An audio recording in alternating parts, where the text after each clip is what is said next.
LDC উত্তরণের challenge মোকাবেলায় ও উন্নত দেশ গড়তে বাংলাদেশকে সব ধরনের সহযোগিতা করবে জাপান। বুধবার আগারগাঁওয়ে পরিকল্পনা মন্ত্রীর সঙ্গে সাক্ষাৎকারে জানিয়েছেন দেশটির রাষ্ট্রদূত। এদিকে প্রকল্প বাস্তবায়নে যে কোনো অনিয়ম ঠেকাতে কঠোর অবস্থানে সরকার। আইএমডি কর্মকর্তাদের সঙ্গে মতবিনিময়ে বলেছেন পরিকল্পনা মন্ত্রী। এখন জন্ম সনদ দিয়ে খোলো বিকাশ স্টুডেন্ট অ্যাকাউন্ট। নিজের বিকাশ নিজে কর। মেট্রো রেল, মাতারবাড়ি কয়লা বিদ্যুৎ কেন্দ্র সহ ছোট বড় ৪০টি প্রকল্পে অর্থায়ন করেছে জাপান। বাংলাদেশের সবচেয়ে বড় ঋণদাতা একক দেশ জাপানের কাছে ঋণ ছাড়িয়েছে $10 বিলিয়ন। সরকারি ব্যয়ের দক্ষতা বাড়াতে পাবলিক ইনভেস্টমেন্ট ম্যানেজমেন্ট সিস্টেমেও সহযোগিতা করেছে দেশটি।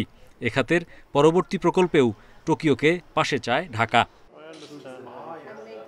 বুধবার পরিকল্পনা মন্ত্রণালয়ে মন্ত্রীর সঙ্গে সাক্ষাৎ শেষে দেশটির রাষ্ট্রদূত জানান, চাহিদা মতো সহায়তা অব্যাহত রাখবে জাপান। বাংলাদেশ ২০২৬ সালে উন্নয়নশীল দেশে উন্নীত হবে আর আগামী বছর নবম পঞ্চবার্ষিকী পরিকল্পনা শুরু করবে। ২০৪১ সালে উন্নত রাষ্ট্র হওয়ার লক্ষ্য।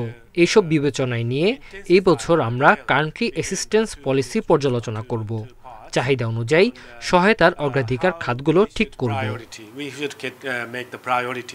এদিকে পরিকল্পনা কমিশনের মূল্যায়ন ও বাস্তবায়ন বিভাগে মতবিনিময় সভায় ঘুষ দুর্নীতিকে কঠোরভাবে দমনের হুঁশিয়ারি দেন মন্ত্রী।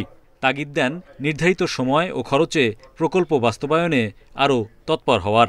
তারা যদি যারা স্টেক হোল্ডার তাদেরকে যদি তারা কন্ট্রোলে না রাখেন, না দেখেন, সিরিয়াসলি না দেখেন, কঠিনভাবে না দেখেন, তাহলে ভুল হয়ে যাবে। অর্থাৎ প্রকল্প লিঙ্গানি করবে। এক পরিচালকের অধীনে একাধিক প্রকল্প সম্ভাব্যতা যাচাইয়ের দুর্বলতা দূর করার নির্দেশও দেন মন্ত্রী। Hari Saha, independent news, Dhaka.